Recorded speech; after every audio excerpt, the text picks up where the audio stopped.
sharks are powerful, ferocious. In the endless void of the ocean, the great white shark reigns as one of the most feared predators on Earth. But in 2014, a disturbing event shattered that assumption. I think this shark was fighting for its life.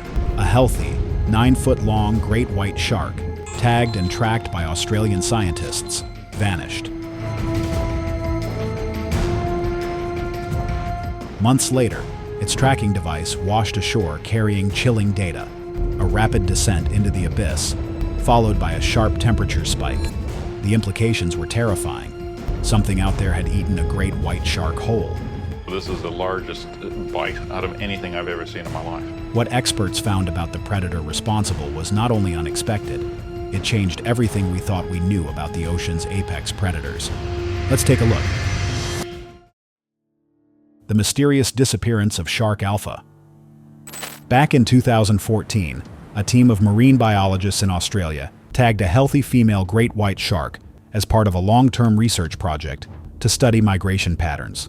Designated Shark Alpha, the 9-foot specimen was monitored using an advanced tracking device attached to her dorsal fin. These tags are designed to function like a black box on an aircraft, recording vital data, including location, depth, and surrounding temperature. For 4 months, Shark Alpha's data returned normal results. She exhibited typical behavior for a shark of her size: steady migration, predatory dives, and surface activity. But then, she vanished. It wasn't until the tracking tag was found washed up on a beach nearly 2.5 miles away from where it had last transmitted that the mystery deepened. The device was intact, but what it revealed left researchers stunned. The recorded data showed a sudden, sharp descent, an almost vertical plunge reaching an astounding depth of 1,900 feet. For context, great whites are rarely known to dive below 1,000 feet. This depth alone raised questions. But what really baffled the scientists was what followed: a rapid temperature jump from 46 degrees Fahrenheit to 78 degrees Fahrenheit. That kind of spike was unprecedented. It suggested that the tag, and likely the shark, had been consumed by a warm-blooded predator. At first, scientists hesitated to speculate. Was it a massive squid? A rogue killer whale? Or, more disturbingly, something entirely unknown? One of the theories behind the Mako attack is that it was orca. Despite being at the top of the food chain, Alpha had been dragged into the depths and swallowed whole in an instant. The sheer force required to overcome a 9-foot, 1-ton predator raised serious alarms.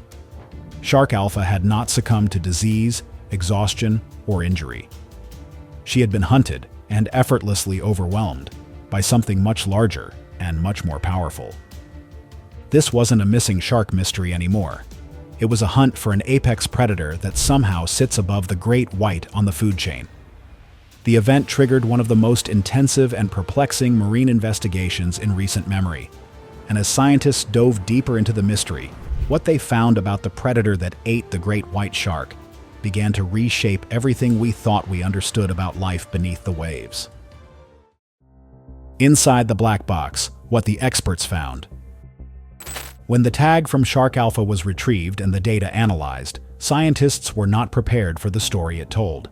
The device had recorded every moment of Alpha's final dive. It was a harrowing sequence of events that started with a sudden change in direction and ended with her vanishing inside something much bigger. Experts immediately ruled out the possibility of equipment malfunction. The tag's data was consistent, intact, and had been transmitting without any faults before this event. The temperature change occurred abruptly and remained steady, further validating the theory that it had ended up inside a digestive system. This single reading changed the direction of the entire investigation. For a 9-foot great white shark to be eaten, the predator responsible had to be not only significantly larger, but also fast enough to capture and overpower Alpha without a prolonged struggle. Whatever it was, it had acted with lethal precision. The team turned to real-time tracking data and a review of all known predators in the region. The possibilities were unsettling. Was this the long-speculated return of the megalodon? Had a new apex predator emerged in the unexplored depths of the ocean? The findings were included in a televised investigation, the Smithsonian Channel's Hunt for the Super Predator, which was based on the original Australian documentary, the search for the ocean's super predator. This is where real footage from the actual tracking mission and ocean expedition was broadcast to the public. The documentary revealed just how seriously the scientific community had taken the incident. Filmmaker Dave Riggs, who worked closely with the marine biologists, recalled being stunned. "What's going to eat a shark that big?" he asked. "What could kill a 9-foot great white?" His sentiment echoed the question everyone was now asking. Not only what ate the shark, but what else might be out there that we have yet to discover. The more they dug into the mystery, the more they realized this wasn't just an isolated event. The predator responsible had left clues. It had a preferred hunting ground. It followed patterns. It was likely not a myth or one-time anomaly. And what experts found in the next phase of the investigation only made the truth harder to believe. Elimination, ruling out the usual suspects. With data confirming that Shark Alpha had been eaten by something large, warm-blooded, and fast-moving, the team of experts began to work through a list of potential culprits. At first glance, several known oceanic predators seemed capable of such a feat. But one by one, the usual suspects were eliminated, leaving only more questions. Whaler sharks were quickly considered and quickly dismissed. While aggressive and numerous in some regions, whaler sharks are rarely larger than great whites. They simply don't have the mass or power to take down a 9-foot white shark in one swift attack. In open waters, a healthy great white would dominate a whaler in almost any encounter. The possibility didn't hold. Killer whales or orcas, however, warranted a deeper look. Orcas are highly intelligent, fast, and efficient predators. With the ability to grow over 30 feet in length and weigh up to 6 tons, they easily outclass a great white in terms of size and strength. More importantly, they are known predators of great whites and have been documented targeting the liver of sharks with surgical precision. Initial analysis seemed to support the orca hypothesis, but critical inconsistencies emerged. First, the depth of the attack didn't align. Orcas are surface and mid-water hunters. They rarely dive deeper than a few hundred feet to catch prey. Shark Alpha's final descent reached nearly 1,900 feet, far beyond the hunting range of killer whales.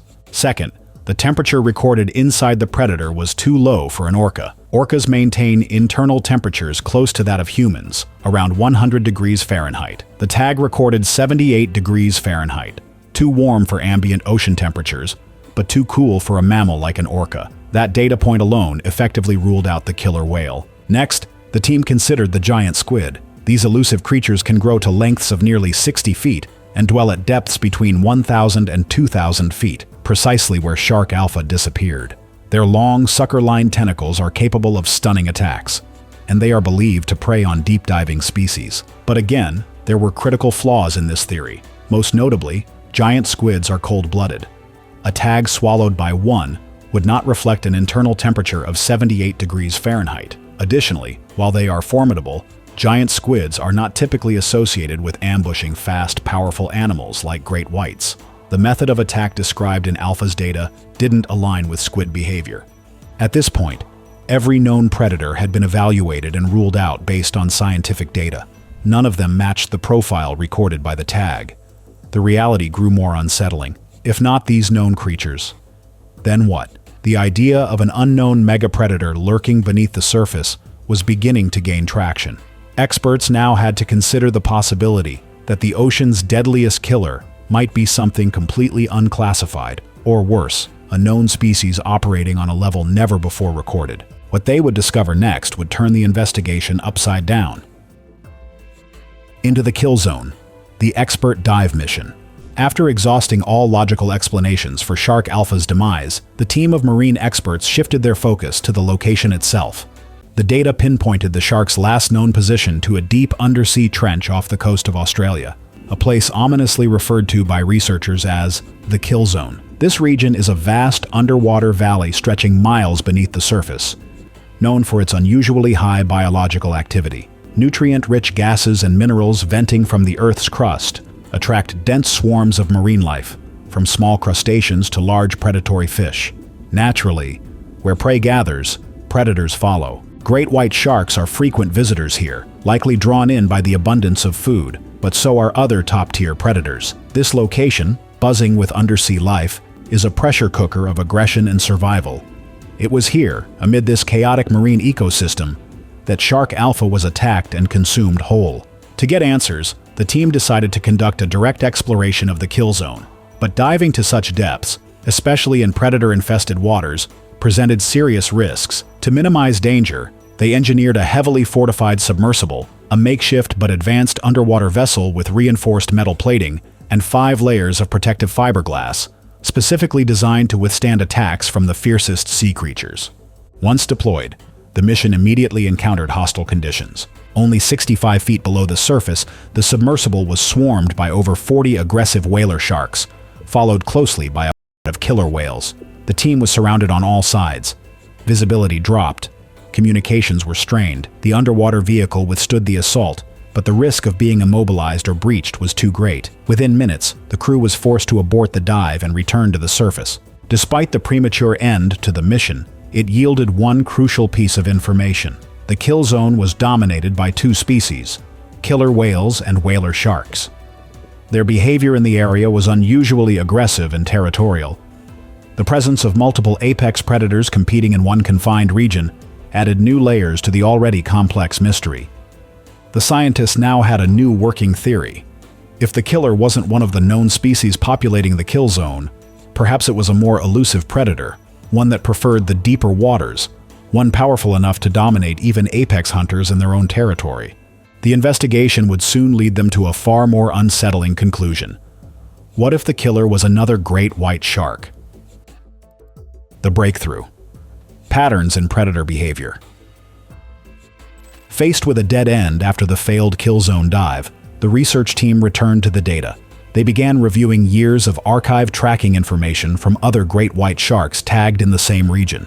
What they found marked a turning point in the investigation. Several other great whites had been tracked near the kill zone. Some of them had altered their migration patterns in a way that was eerily similar to Shark Alpha's last recorded movements.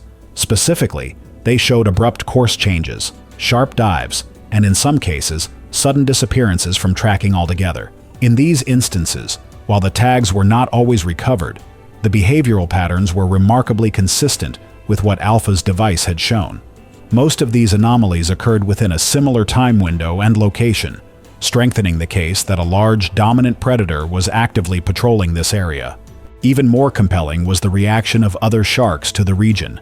In the tracking data, researchers noticed that smaller sharks, once frequent visitors to the kill zone, began to avoid it altogether. Migration maps revealed these great whites were rerouting around the zone, as if responding to an environmental threat. Some even surfaced rapidly near the perimeter before turning away, a behavior that signaled stress or fear. This was a critical clue.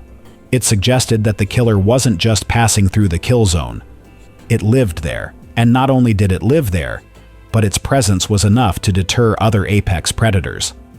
In the natural world, this kind of behavioral avoidance typically indicates a larger, more dominant competitor, one that is not just capable of winning a fight, but one that kills to control territory. With this realization, scientists began looking not for a new species, but for a radical outlier among known predators.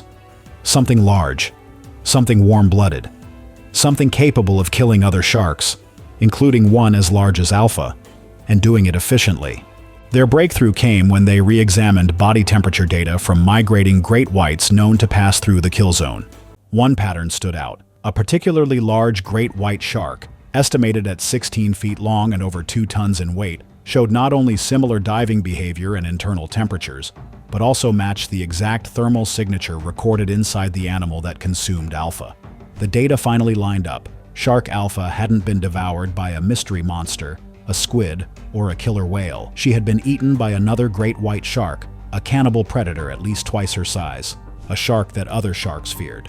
The pieces were coming together. A new, colossal great white was out there, and it had changed the rules. A cannibal among them, the 16-foot super predator.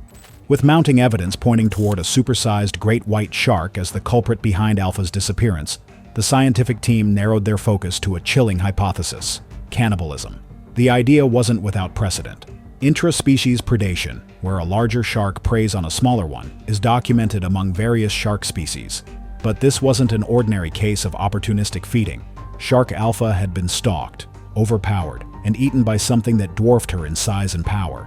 The estimated dimensions of the predator stunned researchers. Based on the recovered tracking data, particularly the speed, depth, and internal temperature shifts, They determined the attacker was a 16-foot-long great white, weighing more than 2 tons. Not only was it one of the largest great whites ever recorded, but it was also aggressive, strategic, and predatory toward its own kind. This forced the team to consider the rare but scientifically recognized phenomenon of gigantism, a biological condition in which some animals grow to sizes well beyond the species average. While not common in great whites, there have been enough sightings and indirect evidence to support the existence of outlier individuals, especially in isolated or resource-rich environments like the kill zone. What made this particular case unique, however, wasn't just the size of the shark, it was the behavior. Great whites typically feed on seals, fish, and marine mammals. While they have been known to cannibalize when food is scarce or during dominance disputes, attacking a full-grown, healthy fellow great white in open water was a rare and alarming development. This suggested that the super predator wasn't just large, it was territorial and tactical. One theory proposed by experts is that the larger shark attacked alpha during a territorial attack. By dragging its victim down rapidly to 1,900 feet, far beyond the physical comfort zone of most great whites, the attacker may have used the deep-sea pressure to weaken its prey, killing it more efficiently before consumption. Another explanation centers on hunger and competition. In an ecosystem with limited prey or fluctuating conditions, the largest predator may resort to eliminating competitors to secure food sources. That possibility raises troubling questions about the stability of marine predator populations in changing oceanic environments. Ultimately, the data confirmed what few thought possible. A great white shark had eaten another great white shark, not in desperation, but with precision.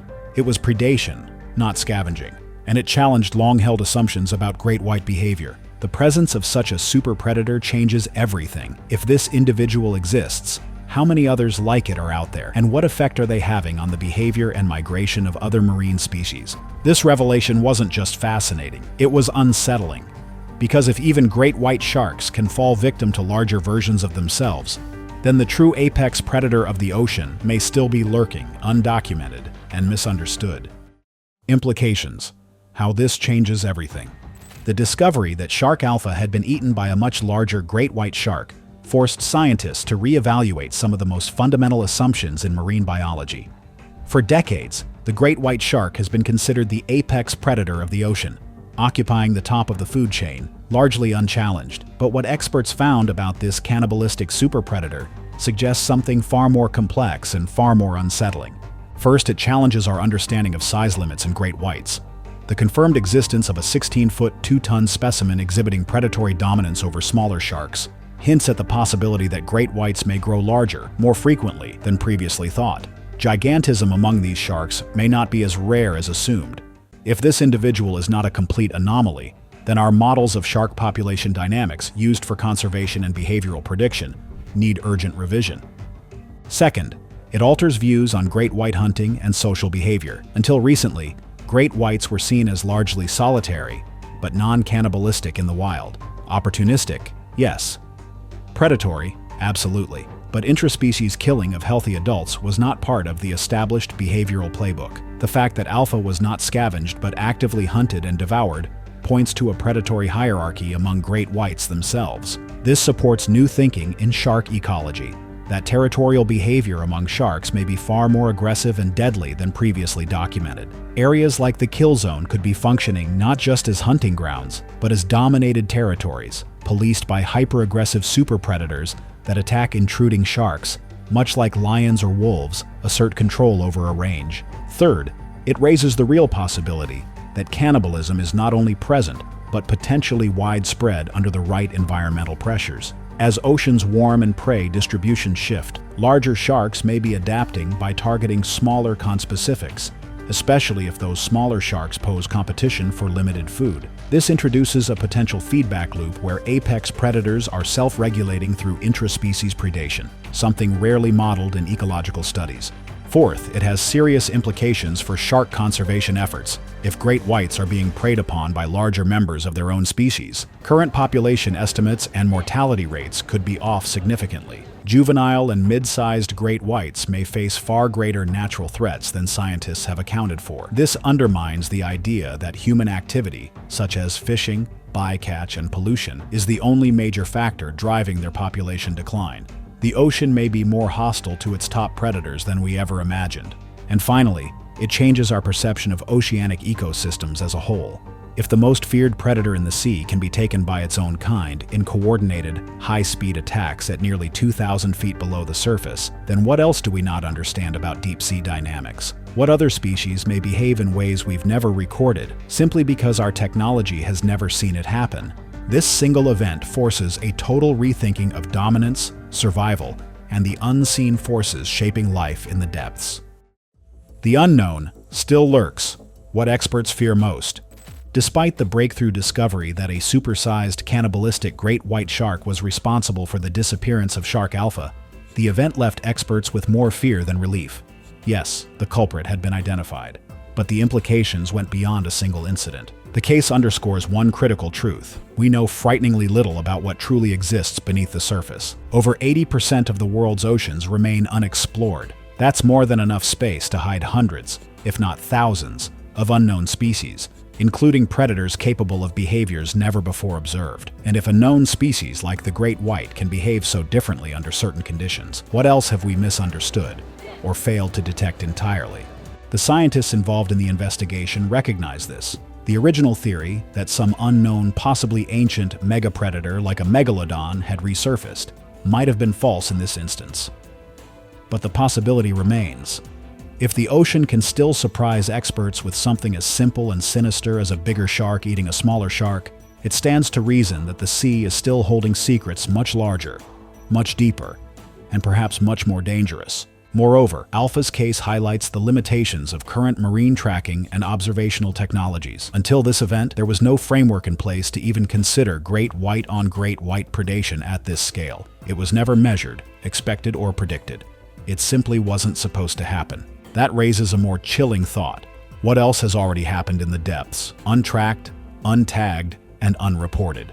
Experts continue to tag sharks, study migration patterns, and expand monitoring in regions like the kill zone. But the ocean isn't giving up its mysteries easily. Every new answer seems to open more doors than it closes. So what do you think? If a 9-foot great white shark can vanish inside something bigger, what else is out there that we haven't seen yet? Let us know your thoughts in the comments. Thanks for watching. We'll see you in the next video.